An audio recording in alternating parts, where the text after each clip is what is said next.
This is the Aftermarket Radio Network.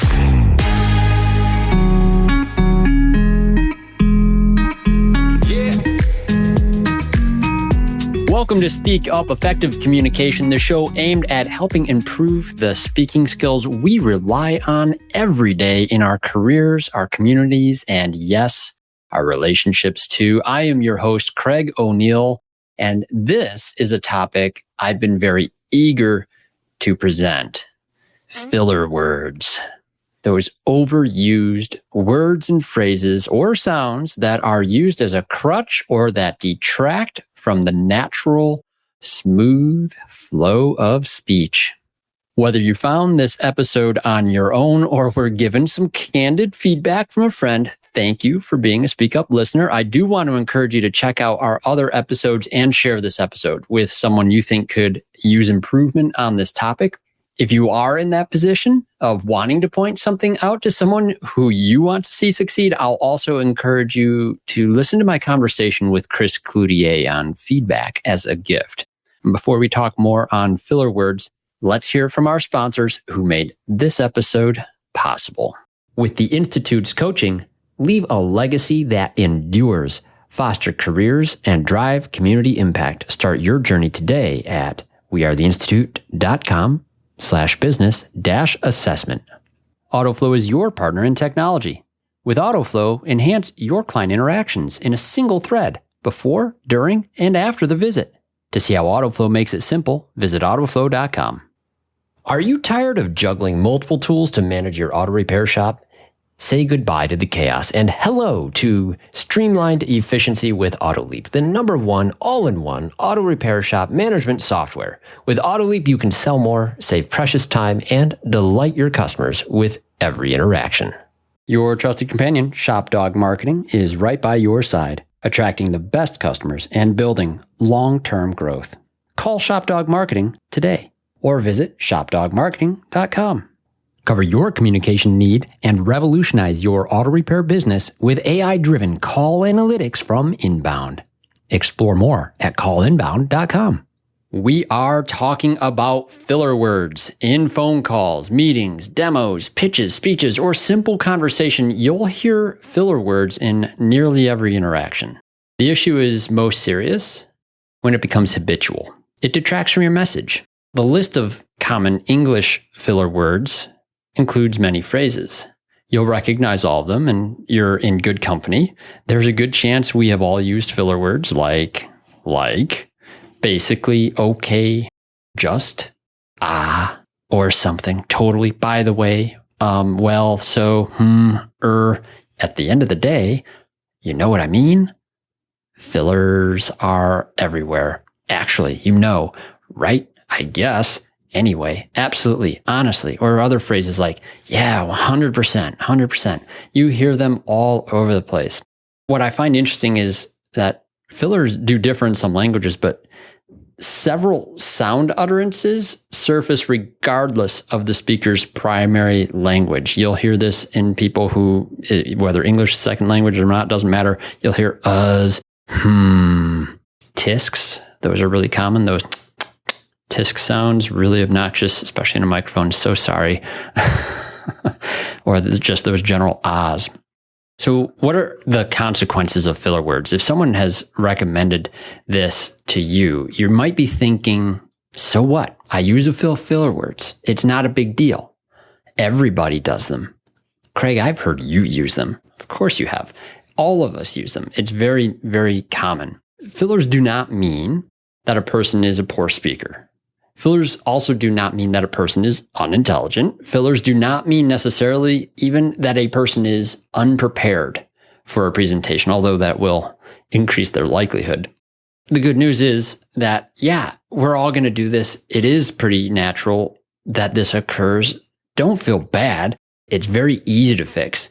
The bad news is that when you do use filler words, those things that, although you may not be a poor speaker, you may not be unintelligent, you may not be unprepared, using too many filler words will make you seem to others like all of those things. And like it or not, appearances do matter.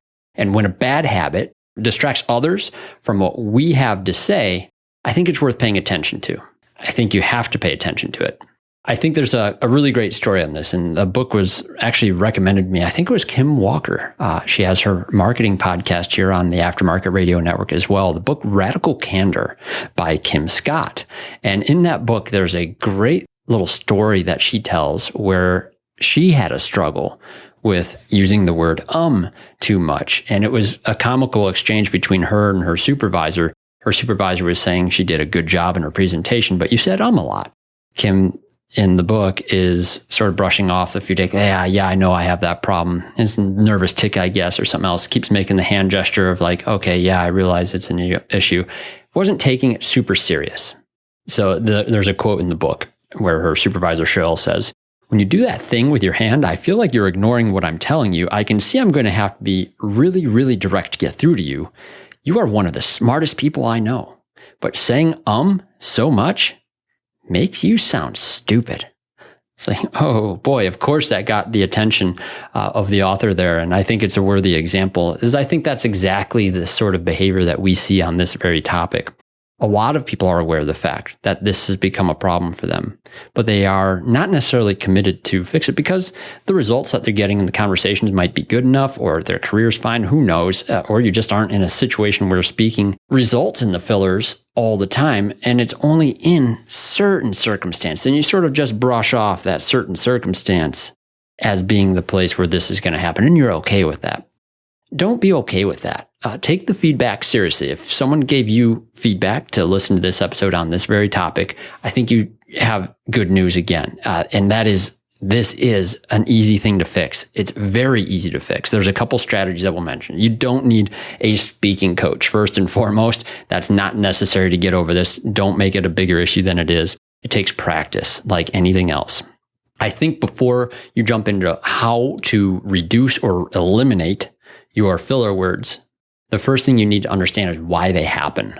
And fillers are an indication of discomfort or anxiety. Those two things are, of course, not surprising.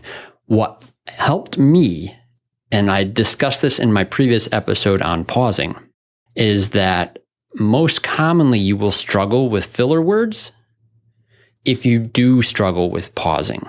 And this is related to a fear of losing control. Like any bad habit, filler words can't just be eliminated and then they're gone. You have to replace the bad habit with a good habit. And a good habit is the skill of pausing. That is why I did the episode on pausing before we did the episode on filler words. Looking to take your shop to the next level of quality service, team culture, and overall profitability? At the Institute, we provide personalized coaching that aligns with your goals of financial stability, excellent customer service, and employee satisfaction. Our priority is helping you establish significant and sustainable progress. We work with you to create strategies that reduce the stress of running your business, improve your quality and performance, and optimize your profitability. Experience the benefits of professional coaching by visiting wearetheinstitute.com/business-assessment. Hey friends, as you know, I'm a proud member of the AutoFlow team, and let me tell you, we've changed how business is done for auto shops everywhere. We support your client experience before, during, and after the work is done. Imagine this. Timely updates sent directly to your clients, branded digital vehicle inspections, and seamless communication from start to finish. That's why shops love AutoFlow. And hey, with those 5-star reviews rolling in, you'll wonder how you ever managed without us. Take an important next step and take your auto shop to the next level. Visit www.autoflow.com. Get on board with an AutoFlow trial. Say goodbye to the chaos and hello to streamlined efficiency with AutoLeap, the #1 all-in-one auto repair shop management software. No more headaches, no more wasted hours, just smooth operations and happy customers. But hey, don't take our word for it. Experience the magic for yourself. So what are you waiting for? Head over to autoleap.com and book a demo today. Let AutoLeap revolutionize the way you do business. Do it all with AutoLeap. AutoLeap, where efficiency meets excellence. AutoLeap is by your side every step of the way. Ready to boost your auto repair shop's success? ShopDog Marketing is here to help you. We put customers first using AI to create standout content that ranks. Harness the power of mobile first and voice search and let our expert team help you sweeten your revenue with more car count. ShopDog Marketing offers a free guide on using AI to drive more repair orders. Get your guide today and watch your auto repair shop thrive. Visit shopdogmarketing.com. Every professional auto repair shop needs a trusted communication partner. At Inbound, our established VoIP platform is backed by years of industry experience, guarantees reliable connections, and is combined with cutting-edge AI-powered analytics. We deliver actionable insights that support your business growth. With Inbound, you get more than just calls. You get a smarter, more efficient operation. Get Inbound on your team today and see how we can transform your business. Visit callinbound.com. If you're going to get rid of filler words from your, not necessarily vocabulary, but from being a habit, you're going to have to practice this. And that awareness first and the commitment to go and take care of it is going to be manifest in some form of action. My advice always, join a Toastmasters meeting, even free as a guest. I'll tell you this, when I finally got into my first meeting as a guest, a little over 5 years ago now, as a guest, you get to participate in the second half of the meeting where they do the extemporaneous speaking, a part of the meeting called table topics. You're given a random prompt. You have 1 minute to speak on that prompt. So you have to think very quickly on your feet and be able to accomplish a very generally simple speech objective in that 1 minute. Sometimes the prompts are tricky, but the thinking on your feet piece will take any speaker and stretch their skill to avoid using filler words in that thinking on your feet moment. So it's a wonderful exercise. In fact, I regard that second half of most Toastmasters meetings not only as the most fun portion of the meeting, in my opinion, but the most beneficial for practicing the muscles in your mind for this skill. Now, here's the thing. My first meeting as a guest, I heard some wonderful speakers. They were great, clean speeches. And I thought, all right, I'm going to impress them too. That's a big thing I like to do, is to be able to be impressive. A lot of us want to do that. I was shocked at the end of the meeting when the counter, it's a role in every Toastmasters meeting, the counter, that's their job. One person's job in the meeting is to literally count the filler words used by each person who speaks. It's an interesting role. I'll get more on that in a second. But when that person gave their report for me, I was very surprised to hear that they had counted several filler words in my brief 1 minute speech. I thought it was a clean speech when I was giving it.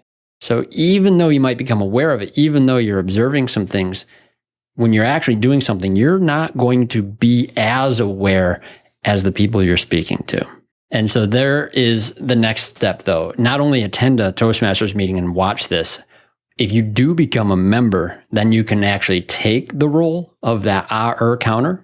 You have to do this for one meeting. I promise, one meeting as the counter, and you will be wrecked for weeks. You will notice fillers everywhere, including yourself. It's comical. We see a new member take the counter role. They start doing their counter report at the end of the meeting, and they begin their report with, okay, and all the things come out right there. Oh, that's like 2 things right there, they'll say. And then they start knocking the little check marks on their name as well. But the success stories I've seen are why I recommend the Toastmasters channel for this particular thing. I've had some other members, and he's been a guest on this podcast as well, Evan Wisner. Check out our episode on the 80th anniversary of D-Day. We had a wonderful conversation. Evan's such a good guy.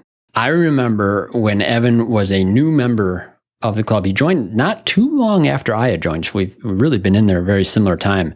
He used more filler words than almost anybody had ever heard at that point. There were meetings, I think the counter, we don't always just say it maxes out at 5. Sometimes we actually keep counting for the members who want very real feedback. There were over 30, 35 in some cases. And another thing happens. Once you become aware of it and you start working on it and practicing pauses and reducing your filler words, you'll be surprised that sometimes a different word will fill in than the ones you used to use. For me, it became double utterances. That's another common variable that like this, that, double utterances. Anytime you repeat that first word of a sentence, just once is fine. Move on at a comfortable pace. Keep breathing. You start to really exercise those skills, the filler words go away all by themselves. So Toastmasters is not the only way that you can fix this problem. I think phone call recordings are another great method. If this is a problem for you and your service advisor, for example, at the counter, you're working in the shop and you're recording calls, it's hard. I understand there's almost zero desire for any person I've ever met to go back and listen to a recording of oneself. But you should definitely do this. If you haven't got the time to go to a meeting and meet some great people who would absolutely become good friends looking to help you with this problem, then by all means, take advantage of recording yourself, or just get a little recorder and put that on your desk and record yourself throughout the day. It won't be the best thing to listen to on your ride home. I understand that, but it is going to be beneficial. I'd like to say this too. When I had gone to my first Toastmasters meeting and went home that night, I wrote Chris, my boss, CEO of AutoFlow, who had referred me to Toastmasters. I wrote an email thanking him for that recommendation and how amazing that meeting was. But what I did deliberately in that email, started writing the sentence deliberately, so I went to Toastmasters tonight. And I used the strike through font and the word so. I went to Toastmasters tonight. It works just fine without that filler at the beginning of the sentence. You'll find this true in many, many, many other examples as well. So this is a simple topic, and I hope it was very insightful. Remember, instead of filler words, replace them with a nice, stately pause. Thank you so much for listening. I hope this is valuable, and thank you to all of our listeners. I want to encourage you to check out the shows from my colleagues in the Aftermarket Radio Network. There's Carm Capriato's Remarkable Results Radio, technician Matt Fonslow in Diagnosing the Aftermarket A through Z, and of course, Kim and Brian Walker's Auto Shop Marketing Podcast, CPA Hunt Demarest's Business by the Numbers. Don't forget Chris Cotton's Weekly Blitz as well. Thank you again to all of our sponsors. We'll see you next week. Remember, before you speak up, listen up. Have a good day. You've been listening to Speak Up, Effective Communication with Craig O'Neill on the Aftermarket Radio Network. Follow Craig on your favorite podcast listening app and on his YouTube channel. Let him know what you'd like him to speak up about. Craig is all for advancing the automotive service aftermarket.